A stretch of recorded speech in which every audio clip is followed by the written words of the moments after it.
에브론에서 여리고로 내려가는 그 절벽 가운데 있는 수도원, 성 조지아 수도원과 또 종려나무 성읍 여리고 성을 잠시 보셨습니다. 오늘 9월 첫 번째 주일을 맞이하여 예배당에 나와 예배드리는 여러분을 주님의 이름으로 환영합니다. 레이버데이 연휴가 포함된 주일이라 많이 참석을 못하시는데 그래도 여러분 그 예배당에 나와 예배드리신 여러분 참으로 잘 하셨습니다.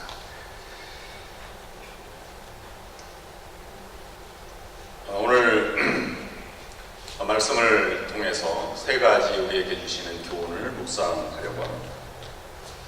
성서적으로 보면 광야는 하나님을 만나는 장소이자 하나님께서 말씀하시는 장소로 사용되어 왔습니다.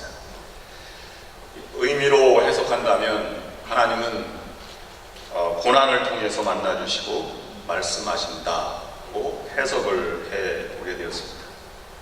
율법을 광야 시내산에서 주셨고 또 민수기 1장 1절 말씀 보면 이렇게 말씀하고 있습니다. 여호와께서 시내 광야 회막에서 모세에게 말씀하여 이르시되, 히브리어로 읽으면 바에다 바르 야훼 엘로히심 벤 미드바르 시나이, 하나님께서 광야 사막으로부터 말씀하신다는 의미입니다. 그래서 이 광야를 히브리어로는 미드바르, 베미드바르라고 하는 것은 그 광야로부터 이런 의미입니다. 그런데 말씀하셨다는 말은 다바르라고 합니다. 미드바르와 다바르의 자음은 똑같습니다. 두 단어의 어원이 같다는 말입니다. 고난의 광야 미드바르를 통과할 때 다바르, 하나님의 말씀을 주신다는 것입니다. 다른 때에는 들리지 않았든 듣지 못하였든 소음 때문에 하나님의 음성이 들리지 않았던 것이 명백하게 들려온다고 하는 것입니다. 그러므로 인생의 광야, 고난은 하나님이 말씀하시는 확성기입니다. 광야 미드바르를 지날 때 하나님 아바르에 순종하는 법을 배우게 됩니다.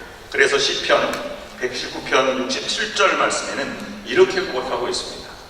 고난당하기 전에는 내가 그릇 행하였더니 이제 주의 말씀을 지키나이다. 시인은 고난당하기 전에 자신의 모습을 언급합니다. 고난은 헤어날 길이 막막한 어려움을 말한다고 볼 수 있습니다. 그런데 그때 몸과 마음이 평안할 때 미처 깨닫지 못했던 일들이 고난 내 거울에 비춰질 때 드러나는 이유는 고난이 주는 어떤 효과 때문입니다. 그것은 내부로 찾아오는 삶의 진정한 의미와 또는 인생에 대한 그러한 깊은 의미가 다가온다고 볼 수 있는 것입니다. 우리도 결혼식장에서보다 장례식에서 더 마음이 깊어지는 것도 삶의 의미가 다르게 다가오기 때문입니다. 성서에서의 광야는 40년 동안 이스라엘을 인도하셨고 하나님을 만나게 하셨습니다. 그리고 하나님의 음성을 들었고 말씀을 받게 되었습니다. 그러므로 성서의 광야는 하나님이 말씀하시는 장소입니다. 하나님의 음성을 들으려면 광야로 나가야 한다고 유대인들은 생각을 하였습니다. 이사야 40장 3절 말씀에 외치는 자의 소리여 이르되 너희는 광야에서 여호와의 길을 예비하라, 사막에서 우리 하나님의 대로를 평탄하게 하라. 오늘 세례 요한의 말씀이 바로 이 말씀에 근거해서 외치게 된 말씀입니다. 여러분 궁금한 게 있습니다. 사람들이 많은 곳에 가서 외쳐야지 왜 아무도 없는 광야에 가서 외치라고 하는 것일까? 아무리 외쳐도 공허한 메아리만 들려올 텐데 왜 거기로 나가라고 하실까? 듣는 사람이 없어도 낙심하지 말고 열심히 외치라는 뜻일까? 아니면 그곳에서 고군분투하라는 말일까? 거기에는 두 가지 이유에서 이 이사야 선지자가 말한 의미가 내포되어 있습니다. 첫 번째는 유대인들에게 있어서 예언자가 마땅히 있어야 할 자리는 광야라고 하는 생각입니다. 어떤 예언자가 광야에 있다 하면 야, 그 예언자는 광야에 있다고 참 예언자인가 보다. 하나님의 말씀을 들으려고 광야로 나갔나 보다. 그러니 우리도 그 예언자의 말을 듣고 하나님의 말씀을 들으러 광야로 가자. 그래서 특별한 사람들이 특별히 따르는 자에게 새롭게 말씀하시는 장소로 광야로 그렇게 말씀하신 것입니다. 세례 요한도 예루살렘으로 가지 않고 광야로 나가서 외치게 된 것입니다. 그 다음으로 광야에서는 혼재된 소리가 없기 때문입니다. 하나님을 직접 만나고 하나님이 사람에게 들려주시는 말씀을 친히 듣고 하나님의 진정한 말씀이 무엇인가를 깨닫기 위해서 광야로 나아가게 된 것입니다. 그러면 우리는 고난과 광야를 같이 본다면 사람은 광야에서 무엇을 듣게 될까 하는 것입니다. 아무것도 없는 곳에서 인간이 살아갈 수 없음을, 인간은 나약한 존재임을 깨닫게 되지 않겠습니까? 그래서 고난을 통해서 사람은 자신을 발견하게 됩니다. 그 자신을 발견한 그 내용이 무엇입니까? 아무것도 아닌 연약한 존재라는 것을 깨닫게 되는 것입니다. 그럼 우리는 이렇게 생각할 수 있습니다. 그러면 나는 아무것도 아닌 존재이니까 나는 그냥 낮아진 삶을 살아가는 그런 것이 아닌가? 또는 적극적으로 그럼 고난을 통해서 연약한 존재를 발견하라고 하니까 고난을 일부러 찾아가서 순교를 각오하고 어려운 적국에 가서 복음을 전파하는 것이 하나님의 뜻이 아닐까 하는 생각을 갖게 됩니다. 그러나 그것은 동기가 잘못됐습니다. 진정한 하나님의 뜻이 무엇인지를 그것으로는 깨달을 수가 없는 것입니다. 그냥 낮아지는 것과 또는 고난을 일부러 찾아가서 느끼는 것과 찾아온 고난 속에 응축된 하나님의 말씀은 전혀 다른 의미로 다가오기 때문입니다. 그러므로 우리가 하나님의 말씀을 들으려고 일부러 고난을 자초할 수는 없습니다. 그것은 어리석은 행동이요, 그 고난을 찾아가는 것은 믿음이라고 볼 수 없는 것입니다. 그리고 다가오는 고난을 회피하는 것도 믿음이 아닙니다. 고난 속에서 자신의 무능함을 발견하고, 그래서 사람들은 광야의 수도원으로 가서 하나님을 만나려고 했던 것입니다. 인생에 자신을 발견하지 못하고는 진정한 사명이나 진정한 인생의 의미를 깨닫지 못하고 방황할 때가 많이 있습니다. 그 인생의 의미를 발견하지 못한다면 죽을 때까지 방황하다가 끝이 나는 경우도 있게 되는 것입니다. 내가 누군가를 깨달을 때 우리는 진정한 사명을 가지게 되고 하나님의 사역으로 살아갈 수 있게 되는 것입니다.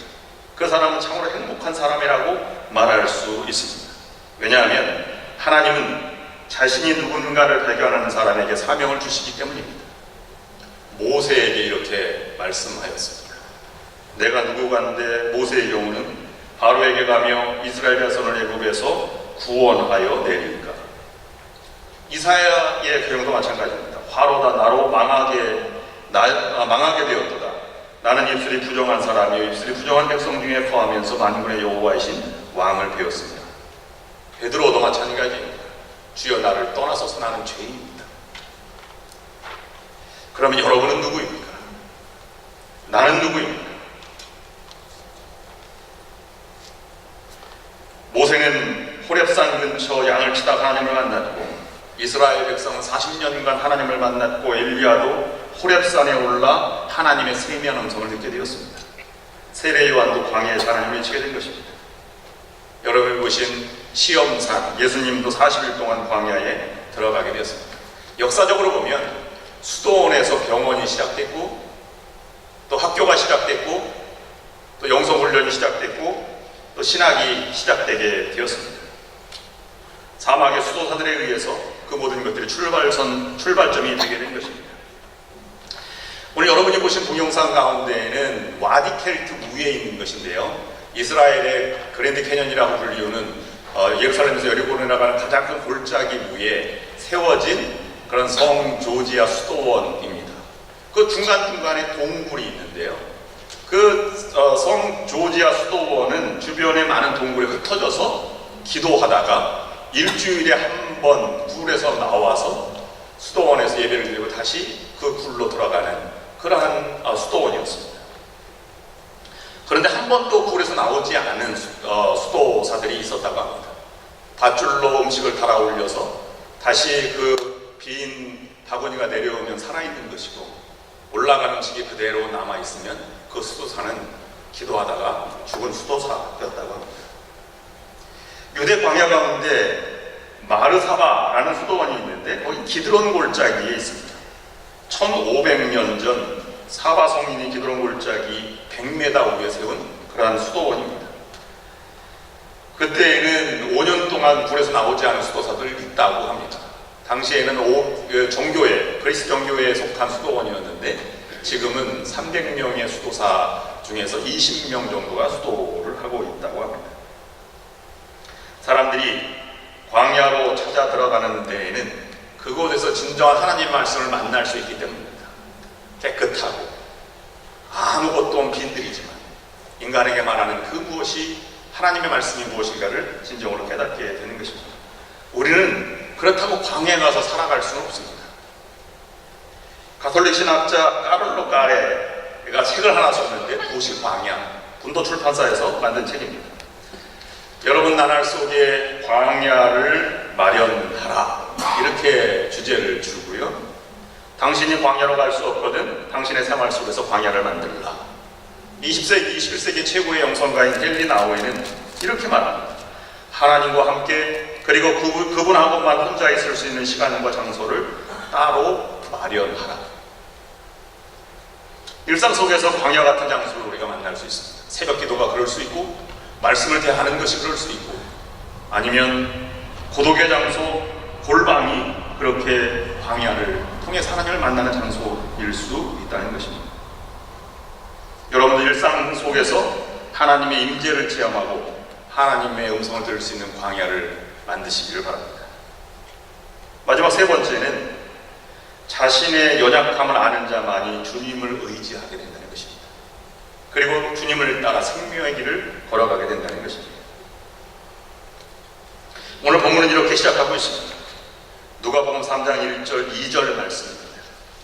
디베르 황제가 통치하던 지 15해 곧 본디오 빌라도가 유대의 총독으로, 헤롯이 갈릴리의 분봉왕으로, 빌립이 이두레와 드라고니 지방의 분봉왕으로, 루사니아가 아빌렐의 분봉왕으로, 안나스와 가야바가 대제장으로 있을 때에 하나님의 말씀이 빈들에서 사가랴의 아들 요한에게 임한지라. 비교적 역사적 사실을